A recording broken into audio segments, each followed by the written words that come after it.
Hello, and welcome to a day in the life of a materials engineer at NASA Glenn Research Center. I'm Sylvie Crowell, and I'm a materials engineer in the Environmental Effects and Coatings branch here. So I'm about to show you the awesome lab that I get to work in every day. We do materials environmental testing here.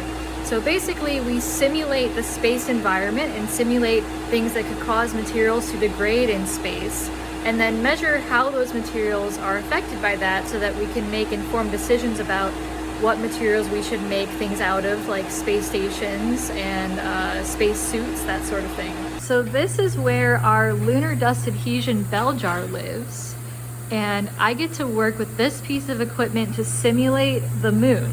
This facility contains lunar dust simulant, and that simulant is representing what rocks and dust on the moon would act like, and we're able to put materials into this chamber and test how they would perform on the moon.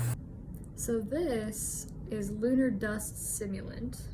Lunar simulant is just designed to be as close as possible to actual moon dust and rock. So I'm going to check on our large atomic oxygen chamber test that's running right now. So here's a view of the samples inside of the atomic oxygen chamber.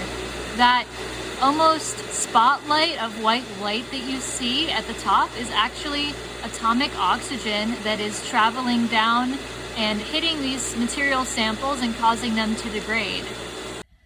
And that concludes a day in the life of a materials engineer at NASA Glenn Research Center. Thank you all for joining me.